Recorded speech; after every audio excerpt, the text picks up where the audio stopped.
Lamarckism and Neo-Lamarckism by Dr. Yogita Ninama। Lamarck का नाम विकास के सिद्धांत से घनिष्ठ रूप से संबंधित है। ये फ्रांस के सुप्रसिद्ध प्रकृति वैज्ञानिक थे और उन्होंने जीव विज्ञान के क्षेत्र में भी कई प्रकार से योगदान दिए।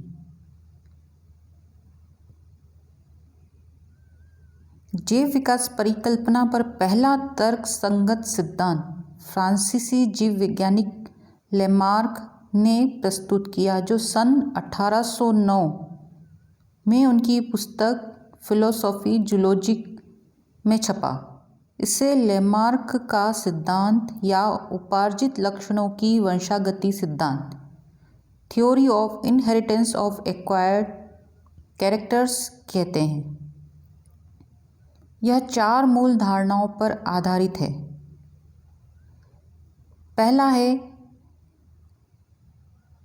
The internal forces of life tend to increase the size of an organism. जैव विकास में जीव शरीर और इसके अंगों में बराबर बड़े होते रहने की प्राकृतिक प्रवृत्ति होती है। कोई भी जीव समय अनुसार वृद्धि करता रहता है। दूसरा है the necessity in animals to produce new structure. किसी भी संतति में नए अंगों का विकास होता है और ये शरीर की आकृति, रंग, स्वास्थ्य, विकास आदि लक्षणों पर प्रभावित होता है। कुछ अंगों का अधिक, कुछ अंगों का कम उपयोग होता है। अर्थात जीवों की जीवन रीतियों में, आचरण, स्वभाव आदि पर वातावरणीय परिवर्तनों का सीधा प्रभाव पड़ता है। तीसरा है the effect of use and disuse. वातावरणीय परिवर्तनों के कारण जीवों में विभिन्न अंगों का उपयोग घटता बढ़ता रहता है। अधिक उपयोग में आने वाले अंगों का विकास अधिक और कम उपयोग में आने वाले अंगों का विकास कम होता है। इस धारणा के कारण लेमार्कवाद को theory of use and disuse of organs भी कहते हैं। चौथा है उपार्जित लक्षणों की वंशागति, इनहेरिटेंस ऑफ एक्वायर्ड कैरेक्टर्स। जीव के जीवन काल में वातावरण के सीधे प्रभाव से या अंगों के कम या अधिक उपयोग के कारण जो भी परिवर्तन शरीर में हो जाते हैं उन्हें उपार्जित लक्षण कहते हैं। ये वंशागत होते हैं, अर्थात संतानों में भी पहुंचते हैं। संतानों में पीढ़ी दर पीढ़ी ऐसे लक्षणों का समावेश होता जाता है, अतः संतानें अपने पूर्वजों से काफ़ी भिन्न होकर नई नई जातियां बनाती।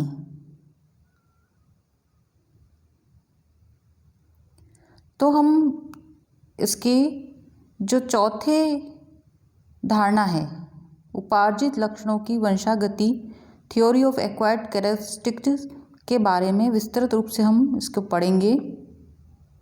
यह जिराफ के पर आधारित है और दूसरे कुछ उदाहरण भी दिए हैं लेमार्क ने, जिसमें यह बताया है कि कैसे अंगों का उपयोग अनुपयोग नई जीन्स की प्रवृत्ति को संतानों में उत्पन्न करता है। और इसमें एक लिजार्ड का भी उदाहरण बताया गया है। A lizard that didn't use it legs would eventually not have legs and its offspring wouldn't have legs. यानी चिपकली में भी जो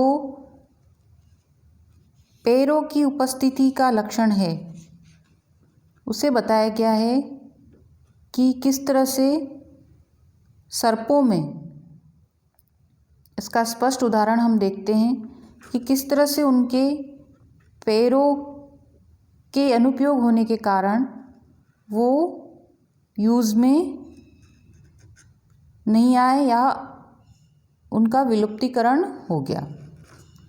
इसी तरह से अगर हम जिराफ की बात करते हैं तो जिराफ हम देखते हैं कि उसकी गर्दन लंबी होती है, लेकिन ये परिवर्तन किस प्रकार से हुआ इसको हम देखते हैं। यह जिराफ अफ्रीका के रेगिस्तानों में रहता है और ऊंचे ऊंचे रेगिस्तानी वृक्षों की पत्तियां खाकर निर्वाह करता है। पत्तियों तक पहुंचने के लिए इसकी अगली टांगें व गर्दन लंबी होती है। लेमार्क के अनुसार इसके पूर्वजों में अगली टांगें तथा गर्दन सामान्य थी, क्योंकि उस समय यह प्रदेश घास फूस और नीचे पेड़ों का हरा भरा मैदान था। बाद में इस प्रदेश की जलवायु बदली, घास फूस की कमी हुई और पेड़ ऊंचे होने लगे और रेगिस्तान बनने लगा। अतः जिराफ ने पेड़ों की पत्तियों तक पहुंचने के लिए अगली टांगों और गर्दन को अपने अनुकूल ढाला और इस कारण से इनके अधिक उपयोग के कारण टांगें और गर्दन लंबी होती गई। और यह जो लक्षण था वो पीढ़ी दर पीढ़ी वंशागत होकर जिराफ की वर्तमान जाति का स्थायी लक्षण बन गया। तो हमने देखा कि लेमार्क ने अपने उदाहरण में जिराफ और सर्पों के उदाहरण को दिया।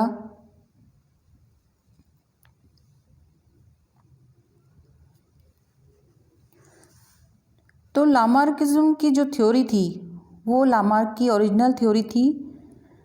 The theory lays stress on internal force, appetency and use and disuse of organs. It believes that changes in environment bring about a conscious reaction in animals. According to Lamarckism, the acquired characters passes on to the next generation. Criticism of Lamarckism. जब Lamarck ने अपने प्रयोग को दिया तो उनके प्रयोग की आलोचना भी हुई, जिसमें मुख्य रूप से वीज़मान थे और वीज़मान ने इनके प्रयोगों को अपने प्रयोग से तुलना करके बताया। तो लामार्कवाद की तीव्र प्रतिक्रिया हुई और वैज्ञानिकों ने अपने निरीक्षण के पश्चात इसमें संदेह प्रकट किया। कुवियर एवं वीज़मान इसके कटु आलोचक थे और वीज़मान ने लगभग 20 से 25 पीढ़ियों तक चूहों की पूंछ काटते रहे, फिर भी नई संतानों में पूंछ लगभग उत्पन्न होती रही और उनकी लंबाई नहीं घटी। तो उन्होंने ऐसे उदाहरण बताए जिससे उनके प्रयोग जो था यूज़ एंड डिसयूज़ वाला वो उसके आगे मजबूत नहीं रह सका। उन्होंने ये भी बताया कि जीवन भर दाढ़ी बनाकर भी दाढ़ी विहीन पुत्र पैदा नहीं होता है।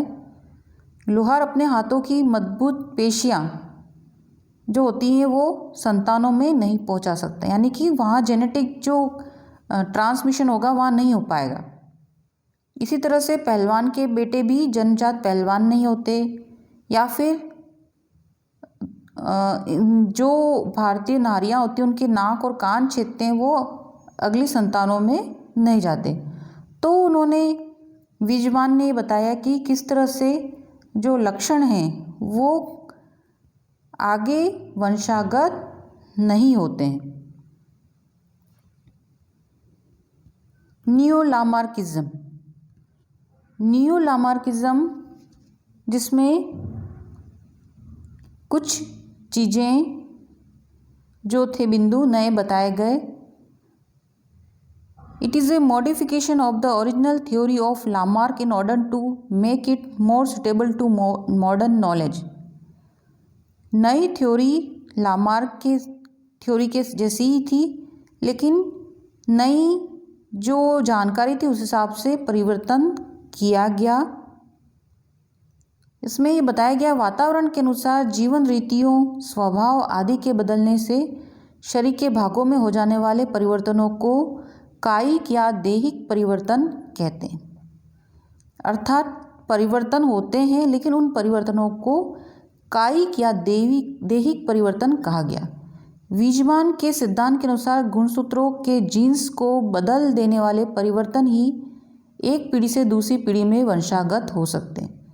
यानी कि अगर जेनेटिक चेंजेस होगा तो ही वो वंशागत होंगे। जैसे उदाहरण बताया था कि चूहे की पूंछ वीजमान काटते रहे, लेकिन उससे उनके जेनेटिक चेंजेस नहीं हुए और जो चूहे की नई पीढ़ी आती रही उसमें पूंछ विद्यमान थी। अर्थात जेनेटिक चेंजेस ही आगे पीढ़ी में जाएंगे। कुछ वैज्ञानिकों ने इस भूमिका में लेमार्कवाद का पुनर्जागरण करके इसको न्यू लामार्किज्म कहा।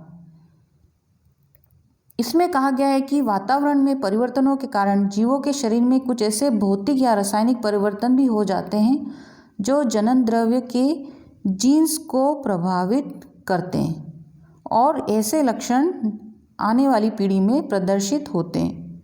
जिसे उन्होंने उदाहरण बताया है कि आलू बीटल एक कीट है, उसकी युवा प्रावस्थाओं को जब नमी और ताप में रखेंगे तो उसमें कायिक परिवर्तन हो जाते हैं और जिसके कारण उनके जीन्स भी परिवर्तित हो जाते हैं और वो जीन्स आगे वाली पीढ़ियों में प्रदर्शित होते हैं। यह वैज्ञानिक टावर ने दिखाया। कुछ ऐसे प्रयोग भी हमने देखे हैं। कुछ वैज्ञानिक